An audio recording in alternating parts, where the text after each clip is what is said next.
I'm so pleased to be back here, Anna and I, returning to Unitarian Universalist Society of Martha's Vineyard.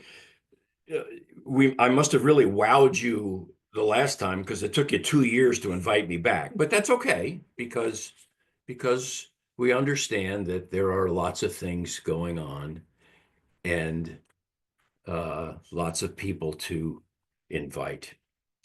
I'd like to spend a few minutes this morning talking about taking care of the things that matter to us and how that can bring us hope. I know that sounds like it's a little bit off the chart.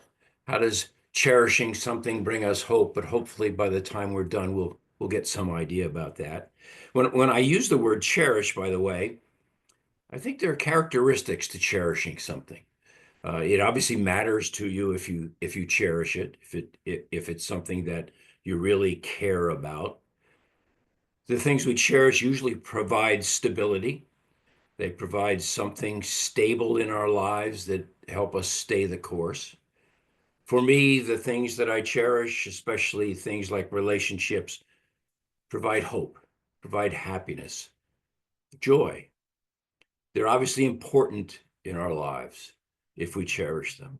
And most of the time, the things that we cherish, we hope go on forever. Now, nothing goes on forever, but the things that we really, really care about, we hope are never harmed. We hope stay the course and are there for us forever. And I'd like to talk this morning about four categories of the things we cherish. I'd like to talk about things. Now, I know every UU person has that sign in their house that says the things of the things of life are not often things, aren't things, but there are individual items that are important to us that we cherish. I'll talk about that in a second. Clearly, relationships matter, how we feel about each other, not only our families, but others. Ideas and ideals, the things that matter to us in our heart and our conscience. Some of you, probably a lot of you, participated in yesterday's demonstrations to show what your ideas and ideals are. And then there are institutions. There are the places that matter to us, the places that have been part of our lives in the past, continue to be part of our lives today. So let's talk about things first. And I know we all like to say that we don't really care too much about stuff. Some of us even are very open about the fact that we don't have an Amazon account. That makes us feel good that we don't have an Amazon account because I will tell you, having had one and actually, to be honest, still have one, I find myself spending more time with things than I really want to. But there are different levels of things. There are those things that are of value, financial value. I brought with me today something of financial value. It's a bat signed by Hank Aaron, a game used bat by Hank Aaron. I can tell you that it has some value to it. And then there's some things that have goofy value, maybe not so much financial value, but still something that I cherish and I care about. Here's Shaquille O'Neal's shoe. And yes, it really is that big. Does it have financial value? Not much. But I know that when he gave it to me under certain circumstances when we were doing something together, I cherish that shoe. It matters to me. It's something that I really spend some time worrying about and thinking about and loving. But the truth is, it's the non-financial things of value that matter the most to us. This is a painting by my 7-year-old granddaughter. I'm afraid that lamp is not helping with that. A granddaughter who, by the way, is now my grandson and who did this when she was 7 years old. I cherish this. It's on our wall. It's finger paints, I think, but there's such beauty in this and it matters to me. It's something I cherish. And then it occurred to me one day that I had something very similar to that I also cherish, and that's my daughter's painting from 7 years ago. His mother painting when she was 7 years old. It's important. Has no financial value whatsoever, but it's something that I cherish and something that I take care of and something that matters to me. Sometimes things are cherished. Clearly, relationships are cherished. My relationship with my beautiful wife here, I cherish. The relationships we have with friends. Tell you an interesting story. Roger and Linda and I have a relationship because we went to the same college at the pretty much the same time, and Springfield College in Springfield, Massachusetts. What's interesting about our relationship, though, is that we never hung out together at college. Roger was a track star, and I was a baseball player, certainly no star, a baseball player. And the track team and the baseball team didn't spend a lot of time together.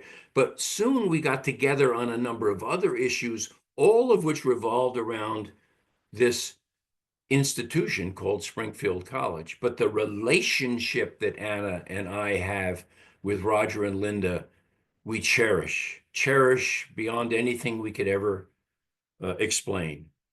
One of my dearest friends in the world died a few years ago. Someone who I had absolutely nothing in common with growing up, yet became like a brother to me.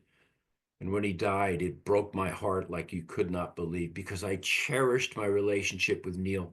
Neil was like a brother. He was more than a brother to me. So our relationships are something that we also cherish. And of course, ideas and ideals, our values we cherish. I love when someone from a denominational or a church will say to me, those UUs don't believe in anything, do they? They don't believe in anything. They just, whatever you want to do is okay. And yet, what we do know is that there are 7 principles, and I think there's some conversations about an 8th, or you're adjusting one of the 7. I can't quite remember how that goes. But think about this. Unitarian Universalists completely believe in these 7 principles. There is no dissent on these 7 principles. These ideals matter to UUs. We cherish the fact that these 7 principles clearly define who and what we are as a faith community and a spiritual community. We cherish these 7 principles. They are 7 principles that all of us believe. So principles and ideas and ideals are things we can cherish. And then finally, institutions we cherish. As I explained a second ago, that Roger and Linda and I cherish Springfield College, that little liberal arts college in Massachusetts. It matters to us. Our spiritual communities matter to us. We cherish them. You cherish UU Martha's Vineyard, and it matters to you. When you look at things like institutions, and actually all things that we cherish, it kind of comes in 3 stages, right? It's now, soon, not so soon. When we look at institutions, it's even more important that we keep our eye on the soon and not so soon, as well as now, and make sure that these institutions, these places that we love, these places that nourish us, are always up on top of the pile of things that we cherish and that we take care of. And there are friends groups, right? There are small groups of friends that are really an institution as well, aren't they? We cherish them. We care about them. We want to make sure they go on now, soon, and not so soon. So I want to encourage you, better yet, I want to challenge you, Unitarian Universalist Society of Martha's Vineyard, to literally individually think about the things you cherish, spend time with them, because I promise you, as an individual, if you do that, you will find hope in those things that matter to you. If you really are intentional about those things that matter to you, hope follows the fact that you cherish and love them.